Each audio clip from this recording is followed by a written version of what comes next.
मन को डांटो, ये मन बहुत बेईमान है। जब किसी को शराब पहली बार पीते हुए देखो तो ऐसे कहता, ऐसे मन कहता नहीं, और वो पीता, और फिर एक दिन उस घर में थप्पड़ मार करके पैसे लेकर के फिर जाता है पीने। मन को पकड़ाना होता है, गंदी से गंदी बात पकड़ा दो, वो बहुत जोर से पकड़ता है। अच्छी से अच्छी बात पकड़ा दो, उस कोए की समझ लो कि एक तरह से वो अंधा आदमी है पर है बहुत बलवान। उसको जो पकड़ में आए तो बहुत जोर से पकड़ता है। अब ये है कि आपने पकड़ा, और जो पकड़ लिया आप बिना फुसलाए उसे आप छुड़ा नहीं सकते, इतना वो जोर का है। अब इसने शरीर को पकड़ लिया, इसने भोगों को पकड़ लिया। देख लो बार बार हम शास्त्र की बातें सुना रहे, लेकिन वो छोड़ना नहीं चाहता। यदि कहीं वो नाम को पकड़ ले, बस आप समझ लो नामी भगवान भी चाहे तो नहीं छुड़ा सकते। अगर नाम को, ऐसे हैं भक्त जिन्होंने प्रभु से कहा कि आपको क्या चाहिए, लाला आपके नाम के बल से मैं आपको देने के लिए तैयार हूं, क्या चाहिए, जो चाहिए वो आप हमसे मांग लो। भगवान जो सर्वलोक महेश्वर दाता है, उनसे नाम जपक ने पूछ लिया कि तुम्हें क्या चाहिए, और देखो आशीर्वाद भी तो देते हैं रसिकजन। प्रिया प्रीतम को उन्हीं के नाम के बल से तो देते। एक बार केवल नाम पकड़ ले मन, फिर नामी भी चाहे तो छुड़वा नहीं सकता। ऐसी इसकी पकड़ है, जैसे इसने विषय को पकड़ लिया, लाख बार शास्त्र और गुरु समझा रहे फिर भी नहीं छोड़ रहा। अगर फुसलाए पा जाओ इसको और इसे नाम पकड़ा दो, दुलार से हठ से जैसे भी, एक बार ये पकड़ ले, जैसे थोड़ी देर में आपने पकड़वा दिया मन को। एक समय तो होगा जब ये बिल्कुल नाम नहीं जपता होगा। आज इसने थोड़ा तो पकड़ के राजी हो गया, और धीरे से अगर पूरा पकड़ा दो हर समय वाला नाम जप। अब जितना नाम जप करो, यदि आप छोड़ना भी चाहो तो मन नहीं छोड़ेगा। आप देख लो करके। श्री स्वामी अखंडानंद जी महाराज से उनके एक शिष्य थे, 18 वर्ष तक उन्होंने मंत्र जपा, नाम जप करा, और आए बोले महाराज आपने जो नाम दिया था, उन्होंने कहा था राम राम जपो, तो 18 वर्ष हो गए, मुझे कोई लाभ तो मिला नहीं। कोई दूसरा हो तो आप दीजिए, 18 वर्ष में मुझे कोई लाभ नहीं हुआ। स्वामी श्री अखंडानंद जी प्रकांड विद्वान और भगवत बोध महापुरुष थे, तो उन्होंने कहा कि अच्छा भैया एक बात करो, जो 18 वर्ष से नाम ने तुम्हें कोई लाभ नहीं दिया, 24 घंटे तुम्हें हमारी कसम है, तुम मुझे गुरु मानते हो, ऐसे नाम की याद भी ना आने पावे, 24 घंटे बाद तुम्हें दूसरा नाम दे देंगे। वो प्रणाम, जो ही प्रणाम किया तो अभ्यास 18 वर्ष का। अब और एकाग्रता बनी कि लेना नहीं है, अब तो बाहर निकला, गुरु की कसम। अब वो तो नाम मशीन की तरह शुरू, वो गेट के बाहर नहीं निकले, रो के लौट गया, बोले महाराज सब कुछ हो सकता है लेकिन अब नाम नहीं छूट सकता। बोले ये मिला 18 साल में। अब जिसकी जिह्वा विवश होके गुरु की कसम खवाने पर भी नाम नहीं छोड़ रही, उसको भगवत प्राप्ति में क्या दुर्लभता रह गई। तू धैर्य पूर्वक रहे, तेरे प्रारब्ध का, कर्म संस्कारों का नाश हो रहा है, निश्चित तुझे भगवत प्राप्ति हो जाएगी।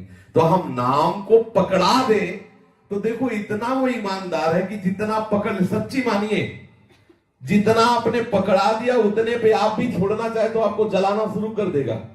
अगर 24 घंटे में 30 मिनट आपने मन को सिखा दिया है नाम जप करना, और उस समय कोई भी आ जाए तो आपके मन को खुद बुरा लगेगा, और लगेगा इसी 30 मिनट में तुम्हें मरना था क्या, यही लगेगा कि इसी 30 मिनट में तुम्हें आना, सारा व्यवहार इसी 30 मिनट में। वो मन जो है उतने में बर्दाश्त कर लिया नाम को, तो अब अन्य बर्दाश्त करे। और सही मानिए जिस दिन आप इसे 24 घंटे में राजी कर लेंगे तो बहुत ही बढ़िया वस्तु है मन।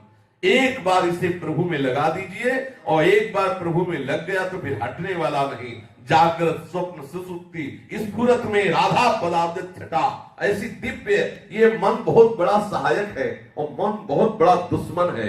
यदि इसको गंदी बातों में लगा दिया तो इससे बड़ा नीच और दुश्मन कोई नहीं है, और इसे भगवत चरणारविंद में लगा, इससे बड़ा कोई नहीं है, हमारा सहयोगी, हमारा मित्र, हमें आनंद देने वाला। इसलिए हम अपनी गलती को माने और मन को अच्छे मार्ग पर लगाएं। थोड़े दिन ये हो सकता है पूर्वाभ्यास में सबको गलत सलाह देता रहे, जिस दिन ये पकड़ लेगा पूरा नाम उस दिन छोड़ेगा नहीं, विश्वास मान लीजिए। अपने लोग इसी मार्ग से आए हैं। एक बार इसे ठीक से समझ में आ जाए कि जीवन ही नाम है, नाम ही जीवन है, फिर आप इसका चमत्कार देख लीजिए। भरी सभा में बात करते हुए बड़ी चतुराई से नाम जप लेगा। ये बहुत कलाकार है, बहुत चतुर है, बहुत समर्थ है। पूर्व में जब प्रारंभ में नामाभ्यास प्रारंभ हुआ तो अब जैसे तुमसे बात कर रहे हैं तो बीच बीच में बोल दिए, पूरा आपकी तरफ एकाग्र, तो सामने वाले को लगता कि हमें देख के बात कर रहे हैं, लेकिन उसके मुंह में नाम लिखते हैं और वो समझता कि हमें देख के बात कर रहे हैं, कि मतलब बहुत एकाग्रता से ऐसे देख रहे हैं और बीच बीच में वो हाँ जी ऐसा और बार बार नाम लिख रहे हैं। तो ये क्या मन ही तो है, लग गया नाम में, उसने फंसा लिया। अब सामने वाला नहीं समझ पा रहा कि क्या चल रहा है, और बीच बीच में बात भी हो रही, उसको देख भी रहे और नाम चल रहा है।